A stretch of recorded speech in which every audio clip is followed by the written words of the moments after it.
42 લેવા પાટીદાર યુવા મંડળ પાટણ દ્વારા પાટણના લેમોનેટ ફાર્મમાં સમાજની બહેનો માટે મેગા સર્વાઇકલ કેન્સર પ્રતિરોધક રસીકરણ અને સ્ક્રીનિંગ કેમ્પ યોજાયો।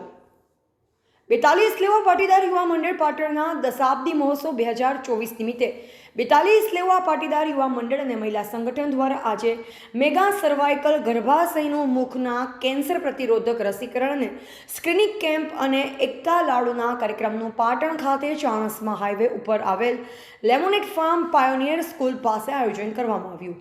સર્વાઇકલ વેક્સિન અને ગર્ભાશય કેન્સરના ટેસ્ટ કરવા માટે અંદાજિત ₹25 લાખના ખર્ચે મેગા કેમ્પનું આયોજન કરાયું હતું, જેમાં 42 લેવા પાટીદાર સમાજની અંદાજે 2400 મહિલાઓનું સ્ક્રીનિંગ કરવામાં આવ્યું। તો સમાજની 600થી વધુ દીકરીઓને ગર્ભાશયના કેન્સર પ્રતિરોધક રસી આપવામાં આવી। પટના સંડેર ખાતે ખોડલધામ ભૂમિપૂજન કાર્યક્રમમાં પૂર્વ મુખ્યમંત્રી અને ઉત્તર પ્રદેશના રાજ્યપાલ આનંદીબેન પટેલે મહિલાઓમાં થઈ રહેલ સર્વાઇકલ કેન્સરની ચિંતા કરવા સમાજોને ટકોર કરી હતી। ત્યારબાદ પાટીદાર સમાજોમાં સર્વાઇકલ વેક્સિન અને ગર્ભાશયના કેન્સરના નિદાન માટેની કામગીરી શરૂ થઈ।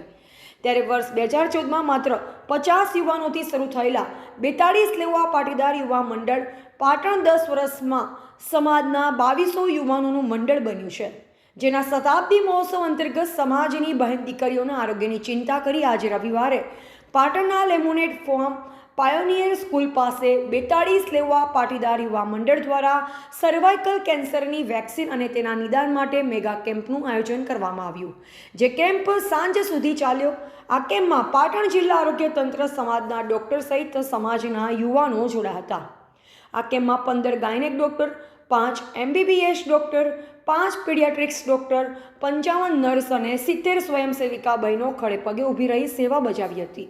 42 ગામ લેવા પાટીદાર યુવા મંડળ દ્વારા સાંજે ઉત્તર ગુજરાતમાં સૌથી મોટો 55 મણનો 40 ફૂટ ઊંચો અને 50 બાય 50ના ઘેરાવામાં એકતા લાડુ પાટણના લેમોનેટ ફાર્મ ખાતે બનાવવામાં આવ્યો। ત્યારબાદ વ્યસન મુક્તિ, સ્ત્રી ભ્રૂણ હત્યાના સંકલ્પ લેવાયા। તો આ પ્રસંગે સરકારી નોકરી મેળવનાર સન્માનદાતાઓનું સન્માનનો કાર્યક્રમ યોજવામાં આવ્યો હતો। યુવા સંગઠન દ્વારા અને મહિલા સંગઠન દ્વારા મેગા સર્વાઇકલ વેક્સિન કેમ્પ તથા ગર્ભાશયના મુખના કેન્સરનો ચેકઅપનું આજે કાર્યક્રમ હતો। લગભગ 4000થી વધુ મહિલાઓએ આ ચેકઅપ કરાવ્યું છે। 1000થી વધુ નાની ઉંમરની દીકરીઓએ વેક્સિન લીધી છે। સમગ્ર કાર્યક્રમ સવારે 100થી સાંજે 8 વાગ્યા સુધી ચાલવાનો છે અને સાંજે 8થી સાંજે 10 વાગ્યા સુધી અમારા દશાબ્દી મહોત્સવનું પણ આયોજન કરવામાં આવ્યું છે। સમાજની નારી તંદુરસ્ત, સમાજ તંદુરસ્તના થીમ ઉપર અમે આ કામ કરવા જઈ રહ્યા છીએ અને સમાજમાંથી મિનિમમ કેન્સર મહિલાઓને ન થાય એના માટેનો આ મેગા સર્વાઇકલ કેન્સરનો કેમ્પ રાખવામાં આવ્યો છે। સમગ્ર કેમ્પનો ખર્ચો 25થી વધુ લાખનો થયો છે અને આ સમગ્ર કેમ્પના દાતા એ રણજીત ફાઉન્ડેશન, રણજીત બિલ્કોના માલિક રણછોડભાઈ પટેલ છે અને આ કેમ્પ એ સાંજે 100 વાગ્યા સુધી ચાલશે। આપનું નામ અને પરિચય? મારું નામ હાર્દિક કુમાર, મારું ગામ અડિયા, હું 42 લેવા પાટીદાર યુવા સંગઠનનો ઉપપ્રમુખ છું। અહેવાલ માનસી ચૌધરી, સંબંધ ભારત ન્યૂઝ, પાટણ।